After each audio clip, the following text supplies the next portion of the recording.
Oh, let's dance, dance, you and I. Move your body to the sky. Love the way you shake it down, break it down, move the thing around. Feel it in your bones. 슬기로운 라디오 생활 2부 이슈 인터뷰입니다. 최근 주식시장이 상장사 임원과 오너 리스크로 몸살을 앓고 있습니다. 애꿎은 개미 투자자들만 피해를 보고 있다는 지적도 나오는데요. 개인 투자자들을 보호할 대책은 없는지 참여연대 경제금융센터 실행위원인 김남근 변호사 연결해서 이야기 나눠보겠습니다. 변호사님 안녕하세요. 네, 안녕하십니까? 네, 요즘에 정말 이 문제로 인해서 좀 가슴 썩는 답답한 그런 개미 투자자분들, 개인 투자자분들이 많으신 것 같은데 그 발단이 된 게 가장 크게 문제가 됐던 게 정용진 부회장의 멸공 발언 아니었습니까? 예. 요거가 주가에 반영이 됐다고 봐야겠죠?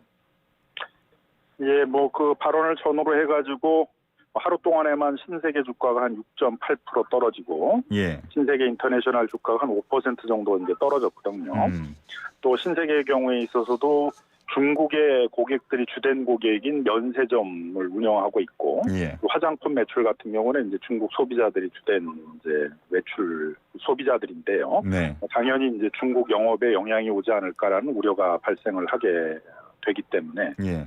거기다가 이제 중국 정부에 미온적으로 대처한다 우리 정부가 이런 또 비판을 하다 보니까 이제 대선 국면에서 또 정치적 쟁점이 되고 불매 운동이 일어나고 하다 보니까 그게 일정하게 주가에 영향을 주고 있는 것 같습니다. 예. 이 비슷하다고 할 수 있을지 모르겠지만 과거에 보면요. 그 땅콩 회항 사건 뭐 이런 것도 있었고 대리점 갑질 사건 이런 것도 있었는데 그거랑은 성격이 조금 다르다는 얘기도 나와요.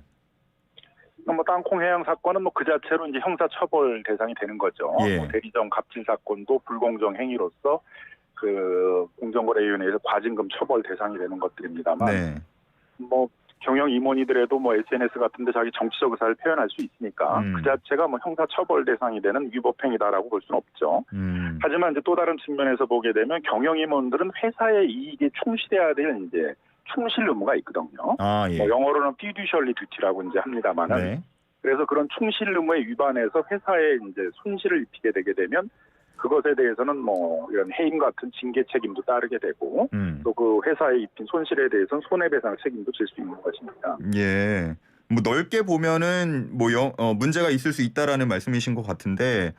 그러니까 이제 자꾸 언론에서는 그 행위 자체가 형사처벌 대상이 아니니까 네네. 특별히 법적 문제는 없는 거 아니냐 이렇게만 이제 생각을 하는데 이게 그냥 일반인이 아니라 경영 임원이잖아요. 예, 예. 그 회사의 이익을 위해서 그 충실하게 활동을 해야 될 임원인데 회사에 뻔히 손해가 입혀진다는 것들을 알면서도 그런 행위를 반복적으로 하는 경우에 있어서는 당연히 정상적인 회사라면 이사회를 열어서 그런 행위를 왜 하는지에 대해서 이제 추궁을 하고 예. 뭐 그거에 따른 책임을 묻고 뭐 필요하면 제재도 하고 그래야 될 텐데 아무래도 이제 신세계라는 회사가 이런 재벌 총수에 그 이사회가 이렇게 독립적으로 견제와 감시 역할을 제대로 하지 못하고 그 어떤 뭐 거수기 같은 이제 그런 수준에 머물러 있는 것이 아닌가, 지배구조에 문제가 있는 게 아닌가, 예. 그런 점들도 좀 나타나고 있는 것 같습니다. 아마 이 얘기를 들으시면서 뭐 회사 다니시는 분들이라던가 공감하시는 분들 있을 텐데 그 뭐 SNS 자유라고 하지만 가끔 뭐 문제의 소지가 있는 것들을 올리거나 할 때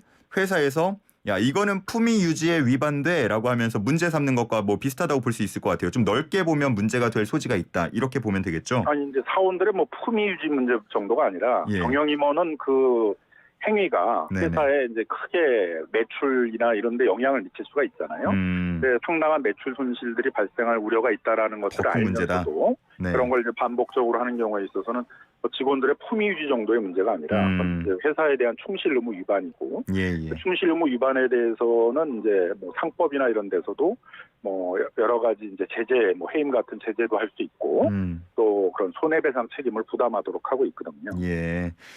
그 주주들 사이에서는 법적 대응해야 된다 이런 이야기도 나오고 있던데 어떻게 책임을 좀 물을 수 있겠습니까?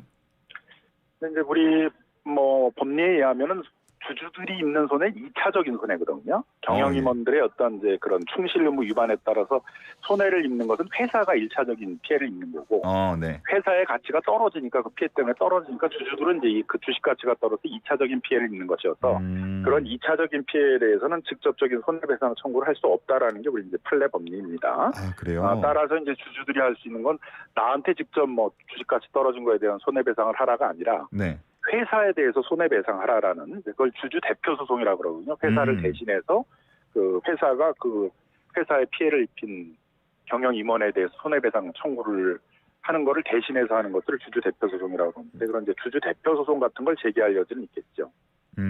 그런 심각성을 좀 인지를 했는지 사실 멸공 발언을 더 이상 하지 않겠다라고 했는데 다시 좀 그 동해상 북한 미사일 발사 속보를 공유하면서 약간 그 비슷한 분위기를 이어가고 있는 모양새입니다. 개인 투자자들은 계속 불안할 것 같아요.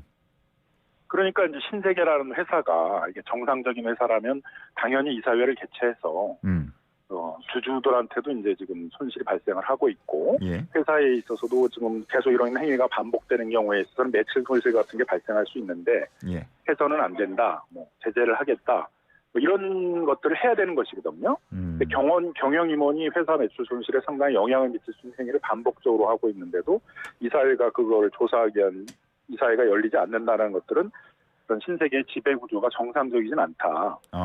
이사회가 어떤 그 경영 임원에 대한 견제와 감시 역할을 제대로 하지 못하고 예. 재벌 총수로부터 독립해서 운영되지 못하고 이게 재벌 총수 사실 거수기 역할만 하는 거 아니냐 이런 이제 비판이 나올 수 있는 것이죠. 아까 말씀해주셨던 그 부분과 같은 내용인 것 같은데 주제를 좀 바꿔서요. 카카오 그룹도 약간 문제가 된 바가 있었습니다. 류영준 카카오페이 대표가 이제 공동 대표로 내정이 됐었는데 이른바 먹튀 논란으로 자진 사퇴를 했거든요. 근데 뭐 이분뿐만 아니고 경영진 8명이 상장 한 달 만에 같은 날 주식을 대량으로 팔았습니다. 어떤 문제가 좀 가장 크다고 보세요? 물론 이제 회사 내부의 내부 정보를 이용을 해서 예.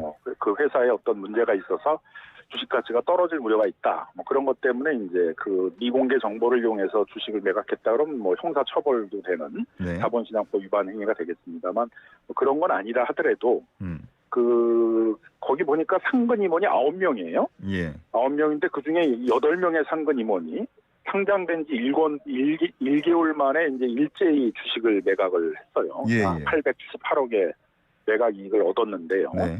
그렇다면은 뭐 당연히 이렇게 그 경영 임원들이 일제히 주식을 판다라는 것들은 그 회사의 어떤 경영의 미래의 전망이 좋지 않다. 이런 신호를 줄 수 있는 거잖아요. 네네. 그에 따라서 소액주주들이 큰 피해를 입을 거다라는 걸 알고 있음에도 불구하고 그런 행위를 했다라는 것들은 이제 상당히 이제 도덕적 해이가 있는 것이죠. 또 마찬가지로 여기도 이제 그렇다면은 당연히 이사회가 열려가지고 왜 경영 임원들이 그렇게 어떤 회사에 부정적인 이미지를 주고 주주들에게 피해를 입히는 행위들을 하느냐.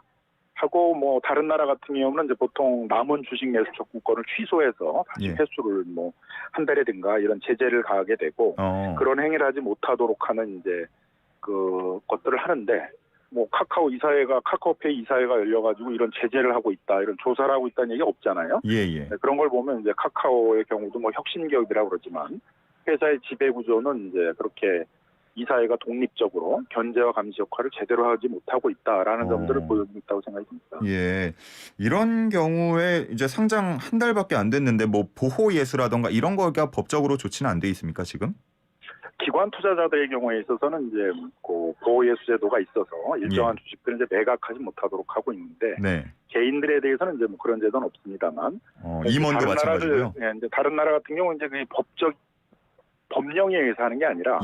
대부분 이제 회사 정관에 뭐 스탁옵션 같은 것들을 받았을 경우에는 뭐 퇴직 시까지는 그걸 매각하지 못하도록 한다든가 뭐 일정 기간 이상은 하지 못하도록 한다든가 하는 보통 이제 그런 정관 규정들을 갖고 있습니다. 근데 이제 우리나라의 경우에 있어서는 그 스탁옵션에 대해서 뭐 여러 가지 이제 무슨 인센티브로 그걸 하면서도 그거의 운영에 있어서의 어떤 공정성, 투명성 이런 것들에 대해서는 회사 정관이나 이런데 규정들을 못 갖고 있는 것 같습니다. 이런 참에 적어도 그 스탁옵션 같은 경우에 있어서 임원들의 경우는 상근 임원으로 참여하는 경우에 있어서는 퇴직 시까지 뭐 이사를 경영 임원을 그만둘 때까지는 뭐 스탁옵션을 그 행사하거나 뭐 그 주식을 매각하지 않아야 된다든가 하는 그런 규정을 둘 필요가 있는 것이죠.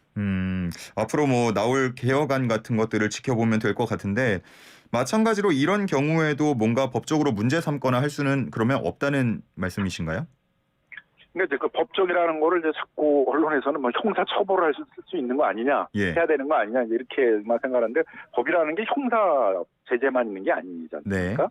또 회사를 운영하는 회사법 체계라는 게 있는 거고 마찬가지로 이제 그런 경영 임원들은 회사의 이익을 회사와 주주의 이익을 수호해야 되는 그런 충실 의무를 갖고 있는 것이고 그런 충실 의무에 위반되는 부분들에 대해서는 뭐 이사의 해임이라든가 또 손해배상이라든가 이런 민사적인 책임들을 물을 수 있는 것이거든요. 그러니까 지금이라도 이제 카카오페이가 이사회를 열어서 이런 행위들에 대해서 이제 책임을 묻고 보니까는 이제 남은 또 주식도 상당히 갖고 있는 것 같아요. 이분들이 전부 매각한 건 아닌 것 같고 그럼 다른 이제 외국의 예처럼 뭐 남은 그 주식 매수 청구권에 대해서는 그걸 취소한다든가 하는 그런 이제 제재를 한다든가 하는 그런 법적 조치를 취할 필요들은 있는 것이죠. 뭐 공통적으로 이제 얘기를 하자면 오너 리스크다 이렇게 표현을 할 수 있을 것 같은데 우리 기업들은 어떻게 오너나 경영자 리스크 관리 시스템이 제대로 작동이 되지 않고 있는 건가요? 그러면? 그래서 이제 그 회사에서의 내부 통제 시스템의 가장 핵심은 이제 이사회 독립성이거든요. 미국 같은 경우에도 뭐 엔론 사태니 이제 이런 그 대규모 회계 부정 사태를 겪은 다음에 이제 2000년대 초반서부터는 이사회는 전부 경영 임원이 아닌 사람들만 구성돼 있거든요. 그래서 이제 독립성을 갖고 그 경영임원에 대한 견제와 감시 역할들을 하도록 되어 있습니다. 우리의 경우에 있어서는 이제 이사회가 대부분 경영임원들이 이사를 겸임하고 있거든요. 자기가 경영을 하면서 자기를 견제하니까 견제가 될 리가 없잖아요. 그러다 보니까 이런 오너 리스크 같은 것들이 이제 자주 나타나는 거죠. 바로 외국에 의해서 그렇게 어려운. 그래서 이번 이제 오너 리스크 사건들을 계기로 해서 우리도 이사회 독립성들을 강화시키려는 작업들. 그래서 이제 경영임원은 원칙적으로 이사를 겸임하지 않고 다 이렇게 이제 그 비상임의 독립적인 이사들로 이사회를 구성하고 이사회의 어떤 견제와 감시 역할들을 강화하는 그런 역할을 해야 될 것이고요. 특히 이제 3월 주총을 앞두고 국민연금이 대부분 이런 상장회사에 대해서는 상당한 주식들을 갖고 있거든요. 그래서 국민연금이 다른 기관터들과 연대해서 이런 오너 리스크를 발생시키고 있는 기업들에 대해서는 그런 이사들에 대한 뭐 연임에 반대한다든가 공익적인 이사들을 추천하는 그런 주주 제안을 한다든가 하는 이런 국민연금의 그 수출효십 차원에서의 적극적인 주주권 행사가 요구되고 있는 상황입니다. 그 말씀하신 이사회의 독립성이 가장 중요할 것 같은데 그 이사회 구성에 대해서는 각 기업마다 그 나름의 그 뭐랄까요 정관이라던가 그런 것들을 갖고 있는 건가요? 법적으로 뭔가 통일된 건 없습니까?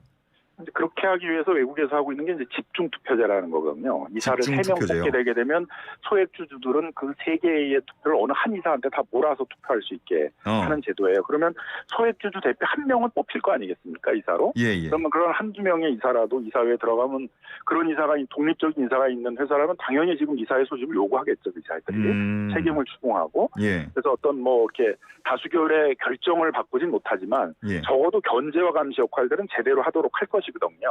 근데 단 한 명의 그런 어떤 그 공익적인 역할을 한 독립적인 역할을 할 그런 이사가 없다는 거거든요. 신세계나 카카오를 보게 되면.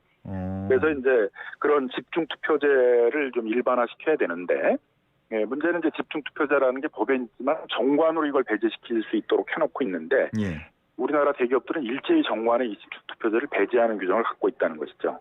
그래서 이제 이게 유명무실화돼서 집중 투표제를 일정 규모, 예를 들면 상장회사로서 2조 원 이상의 자산을 가진 그런 뭐 대기업의 경우에 있어서는 그런 집중 투표제를 정관으로 배제하지 못하도록 하는 그런 이제 법 개정을 한다든가 하는 조치들이 필요한 것입니다. 그럼 말씀하신 집중 투표제 같은 경우가 진행이 되면 뭐 온전히 다 막을 수는 없겠습니다만 최소한의 견제는 가능할 것 같고 그렇게 되면 개인 투자자들에게 전가가 되는 피해도 조금은 줄지 않을까 싶은데 또 다른 뭐 개인 투자자들의 피해를 방지할 만한 방법 같은 건 또 없을까요? 이제 개인 투자자들이 자신들을 대표할 수 있는 이제 그런 이사들을 최소한 1명 정도는 이사에 보낼 수 있도록 하는 게 필요하고 또 하나는 역시 이제 국민연금이거든요. 국민연금이 이제 2018년도에 스튜어디십 코드라는 걸 이제 제정을 했어요. 예. 그 주주권 행사에 대한 기준을 만들었는데 이렇게 지배구조가 문제가 있는 회사에 대해서는 이제 지배구조의 개선들을 요구를 하고 예. 그럼에도 불구하고 지배구조 개선을 하지 않는 경우에 있어서는 그런 공익적인 이사의 추천이라든가 예. 또는 그 문제 있는 이사의 해임이라든가 이런 활동들을 하도록 그렇게 이제 규정을 하고 있거든요. 네. 근데 그런 것들을 국민연금이 지금까지 제대로 해오질 않았어요. 국민연금이 이번 3월 주총도를 앞두고 이렇게 지배구조에 문제가 있는 것으로 드러나는 회사에 대해서는 적극적인 주주권을 행사할 필요가 있다라고 이제 보여지고요. 예. 또 하나는 이제 이렇게 해서 회사의 피해가 드러나는 것들이 이제 확인이 되는 경우에 있어서는 소수주주들이 주주 대표 소송을 적극적으로 할 필요가 있는 것이죠. 소송을. 예, 주주 대표 소송을 또 할 수 있는 그런 주식 지분을 갖고 있는 데가 또 국민연금이에요. 예. 올해는 좀 국민연금이 이런 지배구조에 문제가 있고 오너 리스크에 의해서 회사에 구체적으로 손실이 발생했다는 것들이 확인되는 그런 회사들에 대해서는 이제 주주 대표 소송 같은 걸 적극적으로 제기할 필요도 있는 거죠. 예. 오늘 저희가 이야기했던 대표적인 기업이 이제 신세계하고 카카오였는데 그러면 여기에도 지금 국민연금이 당연히 지분이 있죠? 뭐 당연히 이제 지분을 갖고 있고요. 예. 근데 이제 문제가 되는 거는 이제 요런 오너 리스크는 좀 구체적으로 회사에 손실이 발생을 했느냐 이런 게 이제 아직은 이렇게 구체적으로 입증되기 쉽지 않은 상황이거든요. 감정으로 인해서 할 수는 없는 부분이니까요. 네, 그러니까 그런 이제 분석이 필요한 상황이고요. 예. 뭐 계속 이제 이런 게 반복되면서 일어나면서 그런 회사 가치에 그런 영향을 많이 줬다. 예. 그런 경우에 있어서는 주주 대표 소송도 할 수 있다라고 보여지고요. 뭐 그거 외에도 이제 뭐 회사 돈을 횡령했는데도 뭐 여전히 회사의 그런 이사 대표이사로 남아 있는 그런 회사들도 여러 군데가 있거든요. 예. 그런 데들 또 뭐 담합행위 같은 것들을 통해 가지고 회사의 거액의 과징금 처분 같은 것들을 초래하게 했다라든가 뭐 이런 회사들에 대해서는 적극적인 주주 대표 소송을 제기할 필요가 있는 것이죠. 알겠습니다. 뭐 기업 자체의 개혁안 같은 것들도 집중해서 봐야 될 것 같고 국민연금의 행보도 좀 주목해 봐야 할 것 같다는 생각이 듭니다. 오늘 말씀 여기까지 듣겠습니다. 감사합니다. 예, 감사합니다. 네, 참여연대 김남근 변호사였습니다.